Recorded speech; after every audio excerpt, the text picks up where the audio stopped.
Hi guys, welcome to episode 2 of How to Fix My Gun. My name is James and I'm going to be taking you through everything except for just about opening up the gearbox, and we'll be helping you diagnose some issues along the way. So if you have an issue that lies outside of the gearbox, you can actually check the description and there will be a directory of the things that I'm going to be going over. So if you'd just like to jump to that, that would be very convenient. To give you a quick little list of what I'm going to be going over in this video, I'm going to be going over how to fix a jammed gearbox without actually opening up the gearbox shell itself, any electrical issues that could lie outside of the gearbox, how to remove the gearbox from the body itself, how to check for a broken tappet plate, how to adjust your motor height, as well as check for any motor issues. So to start off with, chances are you've watched our first video and you've ended up here because you still don't know what's going on. So you've already checked the fact that it's your battery that is not the issue. You've tried different batteries. You've checked your fuse. For those of you who don't know, on a a combat machine, how you check your fuse is you're just going to push this in, rotate it out, and pull it out. Check your fuse, make sure that it doesn't look burnt or anything on the inside, and then just plug that in. So that's obviously good. So that means that we are going to be going a little bit deeper. Just like Inception, we must go deeper. So, what I recommend, the tools for this video, for this operation, are a metric tool set. The reason for this is that most guns are made to be manufactured across seas, like in Taiwan or somewhere else. So they all use metric out there. It is very good to have an American tool set as well, but definitely get a metric one. You're also going to need a long screwdriver to get into your pistol grip for your grip screws, as well as your stock off. And for unjamming the gearbox, you need something like a pick like this with an end. I'll show you right here, with an end that's kind of curved, as well as a long pick, just like this one. So now that we've got our tools, we're going to be going over it. So like I've already started, it's nothing wrong with the electrical. What we're going to be doing is following the scientific process of eliminating variables. So we will eliminate the fact that it's not our battery and it's not our fuse. So we must go deeper. We're going to be following the red line all the way into the gearbox and to the motor. So into the gearbox will actually be episode 3. In the gearbox, if you see right here on my little, sorry, this is upside down for you guys, on my little display right here, my little demo, the power enters through right here, and a connector goes into the gearbox, and then it makes an electrical connection with the shuttle right here every time you pull the trigger. And then once you make that connection, it sends the power all the way down here to your motor. So going in here will be episode 3, but for now, assuming you pull the motor and there's nothing going wrong, we're going to skip this part and go right to the motor, since that would require opening up the gearbox. Gearboxes don't usually look like this. So, in order to get into your gearbox, in order to get to your motor, you can see right here, I've already removed it for the sake of time for this video.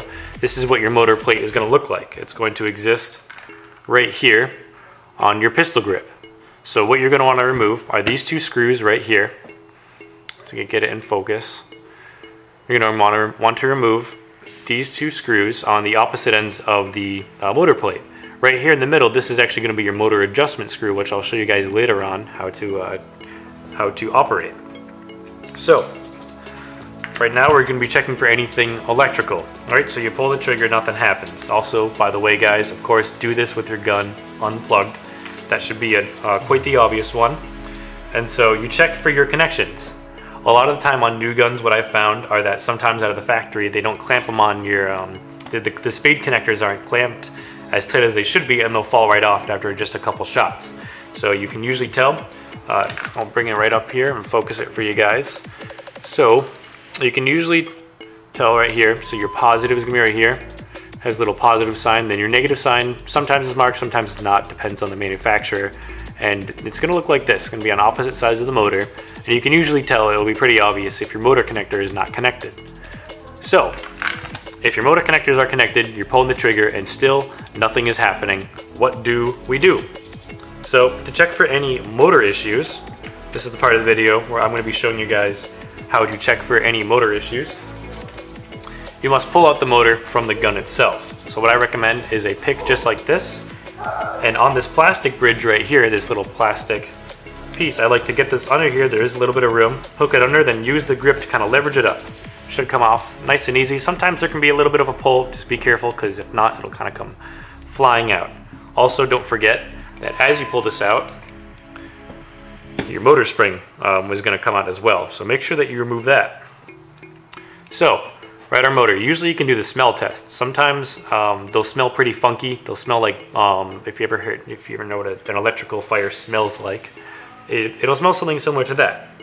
But anyways, to check that the motor is working properly, you can actually connect the motor connectors outside of the pistol grip, hook it up to your power source, and pull the trigger. And what that will do is that will, one, confirm that there's no electrical issues inside the gearbox. That means that you're making a complete electrical connection, which will help you out greatly. So I've got this hooked up to my power source, flip it to semi, and then I'm going to pull the trigger. So the motor's turning. This is good. That means that there's no electrical issues. You're making full contact like I showed you on this gearbox. Whenever you pull this trigger, that means that all electrical is making a connection. So this is good. Chances are you might not actually have to go into your gearbox. So if you've gotten this far and your gun still isn't shooting, but it's making a clicking noise. So this is the part of the video where I'm going to be going over a jammed gearbox. So your gun is making a clicking noise. Chances are that your gearbox is locked up and the motor isn't doing enough work to pull that spring back. That clicking noise that you're hearing is actually the motor rotating back and forth in your pistol grip, trying to turn over your gearbox, but sadly failing. So, in order to figure out if this is actually the issue, what you guys can do is, of course, unplug your electrical, and you're going to need to remove the pistol grip. Now, stand by as I remove this.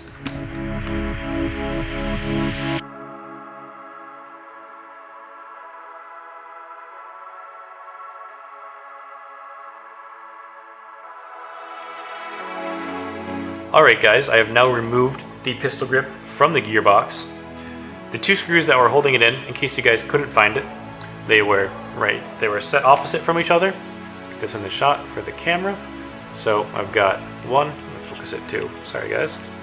So I had one positioned right here, and then opposite from each other right over there. So those were pretty torqued on, that's why I cut the video just for the sake of time. So, we've gotten this far, we've confirmed electrical. We think that it's a jammed gearbox because we hear a clicking noise. Well, what a jammed gearbox is that the piston is usually about halfway or 3/4 of the way back and it's not able to go forward.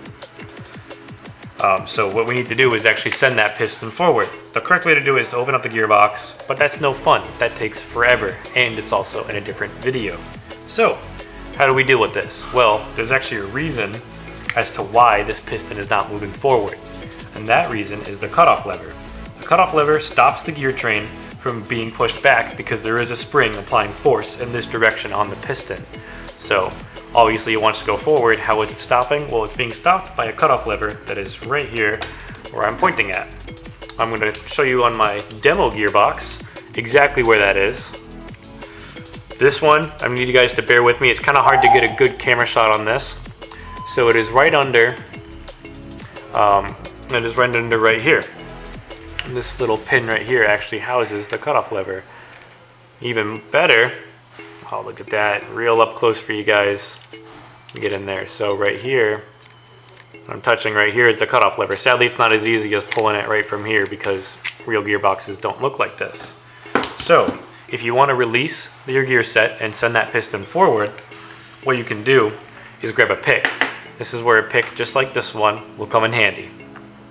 So what we're going to be doing is putting our pick in there. You can usually find your cutoff lever just by looking right into the gearbox if you're already at this point.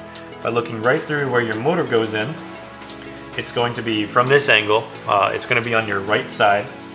And you're going to have to put that pick in there, rotate it, and then grab it from the other side so you can pull up on it. So the cutoff lever is spring. There is a spring applying pressure, forcing the cutoff lever down in this direction where I'm pointing. So we want to pull it up. So by getting the pick in there, really any regular sized pick will work. Get in there and then pull it up. Once again, there should be a picture on the screen illustrating what I'm trying to get at, since it is pretty hard to show you guys up close in video. So you pull that back, and if your gearbox is jammed, that'll immediately send the gear set forward and your piston will go forward. At that point, you've unjammed your gearbox. Hooray! Alright guys, welcome to the next part of my video. If you've gotten this far, chances are you're ready to remove the gearbox. So that is exactly what I'll be doing as I throw my tools around. So, this actually won't really help you with diagnosing any issues, but if you're getting ready for part 3, this is a good place to start. So, to just do a quick little recap of what we've done so far, I've only really removed the pistol grip. So you remove the pistol grip by undoing your motor plate, which are your 2 screws right here. Undoing the 2 screws that you will find inside your pistol grip and pulling that off. And this is where you will find yourself. So I like to work from the back forward with an operation like this. So in order to get in here, I need to remove a screw that is holding the stock into the gearbox right through here. The screw starts about roughly here, ends right about there. So I need to get into it. In order to remove your stock on most M4s, if you have a stock that operates in this fashion, hook your fingers under it, pull it all the way down, and that stock will come right off, just like that, just by pulling this in the opposite direction that you would normally push it. So in order to get in there, some guns, there isn't this cap, but since this is a combat machine, they do have a little cap here. So let me get this nice and focused for you guys. Yes, so there's a little Phillips head screw. You must remove that in order to get to the screw that holds your stock on. So, once again, enjoy some fast forward goodness, and I'll meet you when I have this off.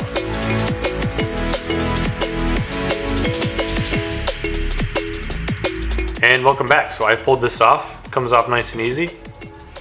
And then, let me see if I can get a good view down here. It's kind of dark. Alright, so you'll see right in here as I get a good view on it. Well, you saw it earlier. That is where the screw is. Oh, yep, right there. You see it right in there? So down there, that's where you're going to need one of these long screwdrivers. One of these long boys. Just going to stick it down there and unscrew it from the gearbox. This will probably be one of the hardest parts for putting your gearbox back in, is to get this stupid screw to grab in the gearbox. For those of you who have done this before, you know exactly what I'm talking about. Alright, so that will come right out, just like so. Put this off to the side. Also remove your sling plate. That's nice just to get out of there. And now we're going to be moving forward. So this rear pin, most airsoft guns, this will help keep the gearbox inside the gun. So that's simple. I'm just going to use this to punch it out. Pull it out right on the other end. Sometimes this one can be tight. There we go. Got that one out nice and easy. And most guns, when undoing your magazine release, you have to push this in, push your magazine release all the way in, and then rotate it right around here. Rotate this counterclockwise. For a combat machine, the magazine release is actually a little screw that holds it in. So luckily, my screwdriver right here is stepping up to the task of unscrewing all the screws on my gearbox. So I lied to you guys. I actually didn't need a thinner screwdriver. Sorry to cut the video out like that. But I got a nice hot pink one, just like my attitude. Sorry, I'm not good at jokes. I don't even know why I attempt them. So I was able to remove this, pull the spring out, as I drop everything. This is why you want to work with a mat. That would have been on the ground, on my nice gray ground. Screws love, I swear to God, they put this ground in to camouflage screws. So whenever I drop stuff, it's an hour-long process to get it back. Don't forget to pull out your spring, and then on the other end, just lift it up, and voila, there is your magazine release. And at this point, we should be good to go to pull your gun out. I like to flip it to semi. That usually puts the selector plate into a nice place. At this point, you're just gonna pull your gearbox out of the gun. And I actually lied. Geez, I call myself a professional. There's one more. I always forget this one, as you can see in this very professional video. Let me focus it for you guys. So the one that I forgot is this little body pin that exists right here. So the body pin usually needs to be removed in this direction as I'm pointing to the camera. So flip over this, get something to punch it out with, place it on there and just smack it out. And that'll come right out. And the reason why I said it comes out in a certain direction, let me get it to focus for you guys, is that one of the edges is kind of is rough. It's kind of serrated, so that helps, of course, keep it in. So now that I'm absolutely sure that I've removed everything from the gearbox, all you have to do is just pull it right out. So usually you just have to pull it out by pulling forward, backward, and it comes right out. And we have just removed the gearbox from the gun. Before I go any deeper, that will be episode 3. But just to give you guys a quick little know-how of what you're looking at, I'm gonna actually zoom in on this. There we go. So right here, you have your selector plate. How this works is inside your body, there's this oval-shaped little piece, and as I remove it, or as I move it around, see how that oval rotates? So that fits into this spot right here, and this will rotate your selector position. So as you move it forward, here's your safety right here. This little piece is moving, that's your safety. So I can no longer pull the trigger back. Release this, pull it, and I can of course pull it more. All the way back is when the cutoff lever is, once again, this will be more so for episode 3. Your cutoff lever goes up, and right here, you can see right here the springs that are going up. So that basically allows it to go full auto without actually stopping, without cutting off the electrical connection. I'll go more in depth into this on episode 3. But basically, what happens on semi-automatic is when you pull the trigger, the cutoff lever goes up and it breaks that electrical connection, which stops the gearbox from turning over. That's how semi-automatic works. Full auto removes that feature and allows the gearbox to cycle as it pleases. So this is as far as I'm going to go for this video. I'm going to put the gearbox back together and show you guys how to adjust your motor height.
All right, and there we go. This is back together.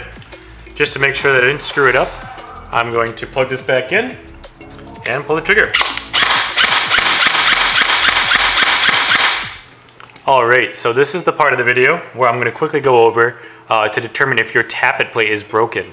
So let's say you're pulling the trigger and the gun is cycling, but this isn't moving. So this right here is your nozzle. And let me show you real quick how this works. on my demo model, once again, the tappet plate is you're going to learn how to replace this in episode 3. So I'm going to pull this tappet plate, so this is part of it. The tappet plate goes in here, all the way up and out. To show you what a tappet plate looks like outside of the gearbox, I have one right here. So the tappet plate exists right here and it moves back and forth. And this little semicircle right here grabs onto the nozzle and pulls it back. So as I show you on my demo box, it's a good name for it, huh? So as I pull this part back, the nozzle also moves. It's kind of hard to get it focused here. You can see the nozzle actually moving. Even better is if I push this, you can actually see the nozzle moving. So this is actually already halfway back, so it's not as good as it could be, but it gets the point across. So if that breaks, usually your tappet plate will break right around here. This is the weakest area. Right around here is where it'll break. So you can usually tell if that's your issue just by pulling the trigger and your nozzle doesn't move. Probably stay forward, stay backward. That's how you can tell if it's broken. So that's a pretty easy one. Let's move to something a bit more complex. Let's figure out motor height. So for your motor height, you're going to need a flathead screwdriver, one of which I have right here. And how to do this is it's kind of hard. This is more of a sound-based thing. But let me show you, I'm going to show you what the extremes are. So, this is your motor height adjustment screw, the middle one that I touched upon earlier. So, now that I have a proper screwdriver, I'm going to unscrew this all the way. I'm going to let you guys get a feeling for what for an improper motor height, what it sounds like. So I have this on full auto. Ooh, yeah, that sounded pretty bad, didn't it? So if your gun is doing something like that, you're going to need to screw your motor in. Now, just for the sake of argument, I'm going to screw my motor all the way in. I'm going to show you what it sounds like.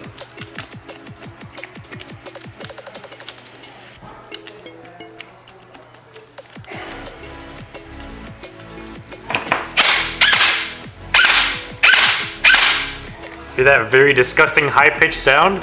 That means that your motor height is adjusted too far. So you gotta find a happy medium. How do we do that? I have a little trick where I like to put my gun on full auto, and basically you tune your motor height for the least amount of high-pitched squeaking. It's kind of hard to hear. You do kind of have to have a trained ear for it. I don't know if the video will pick it up, but I'm gonna give it a shot anyways. So I already know that it's too far in, so I'm gonna unscrew it.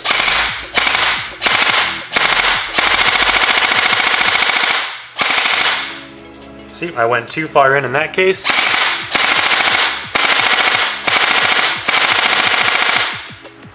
And that sounds pretty good. I don't hear the gears grinding because they're not too low. I don't hear them squeaking because they're not too high. So that is the perfect spot for your motor height. And with that, that just about concludes everything in the video. I thank you guys who have watched this the entire time. I know that I can be kind of monotone. I try to be funny, but every time I say a joke, it ends up being horrible, so I end up having to retake it. So what you're watching is the best edited version of what I've been saying. So if there's anything that you guys would like to see, let us know in the comments, and we will record it for you. Except for me dancing with my shirt off. I don't feel like doing that in front of a camera. But yeah, if there's anything else you guys would like, I thank you guys very much for watching this video. Really, if there's anything else, just let me know. Other than that, you guys have a wonderful day. Thanks for watching.